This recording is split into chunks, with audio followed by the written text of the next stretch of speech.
الحمد لله في الحرم كل يوم. من كم سنة بالضبط؟ تقريبا توصل 60 سنة ولا أكثر؟ لا يا شيخ أشكل. أكثر. أقول لك على مدة عبد العزيز وأنا أشتغل هنا بريال. من ذيك الأيام وأنت كل يوم في الحرم؟ ما قد غبت ولا يوم؟ ولا غبت إلا كاني مريض. إن كاني مريض أقعد في بيتي ما أروح مستشفى. الله يعطيك الصحة. ما أروح مستشفى أبدا، أقعد في بيتي لين الله يشفيني. الزمان القصة اللي جاتني قصة عجيبة. أعطينا قصة عجيبة حصلت لك في الحرم. أنا هذا السنة زقني واحد عند باب الكعبة. نعم. وأنا حالتي تعبانة يعني وأنت مريض؟ ما تشوف. زقني وطحت على جنبي هذا وانشقت الورك. لا إله إلا الله. لما انشقت الورك قديت ما كفي في يدي ولا أنا قدها خلاص غير شال وطرح. شالوني إلى الشجر وما قصروا العسكر جزاهم الله خير. شالوني وصليت الفرض وأنا قاعد ودوني البيت، من البيت ودوني المستشفى عيالي ولا أني ما أدري عن نفسي ولا رمضان مقبل باقي 3 أيام. قلت يا عيالي مقبل رمضان والمستشفى يرمون هذه المخدرات ديك وش اسمها مغذيات ولا. قال لا تصوم الحين تفطر بعدين تفطر. قلت طيب بس غلق برنامج وروح شيل اوراقك. قال ايش؟ قال هارب. قلت هاربين مره.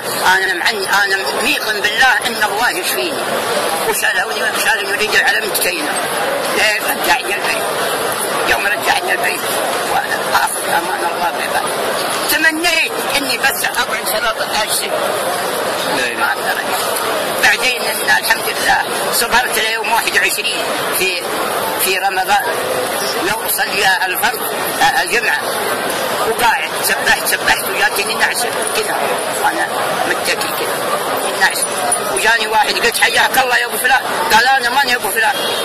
عليه توب عمار ما شفت منكم شيء. وجاء ولصق على جنبي هنا على يساري هذا يشهد الله ولقى وجهه زي ما انا ملقى. انا اللي قعدت ما قلت الا مستقبل الجبل.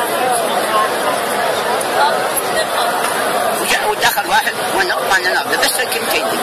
ويوم اني صحيت قلت يا رب ايقن قلبي انه ملك. قلت يا رب يا جابع العظمه كثير اجبر لي عظمه. وبشركم من ما بين صلاه العصر والظهر وانزل المسجد صلي. الله اكبر يا اخي. خليك مع الله يا عبد الله. ينجيك الله من كل ذنب وينجيك الله من كل ذنب وينجيك الله ولا دعيته يستجب لك ولا انتخيته ويعينك ولا طلبته يعطيك. ما هو بخيل يده مبذوله بالعطاء اناء الليل واناء النهار. الله اكبر يا اخي.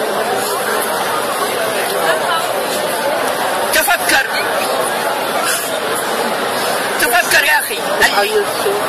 اللي سمع الله سبحانه وتعالى سمع دعاء ذنون في بطن الحوت واستجاب له وانجاه.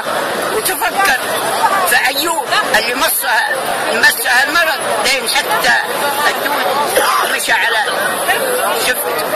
قال ربي إن مسني الضر وانت ارحم الراحمين. ما قال ربي اجد اعطني عماره ولا عمارتين. اشفاه الله. الله اكبر. وهذا كان جاه الله دعوه وميل عنه وهو اقرب اليهم من كل شيء. تفكر يا عبد الله في امور كثيره. تفكر اخواني ايها الاخوان تفكروا كيف الله جمل الارض بجبالها وبوديتها وبانهارها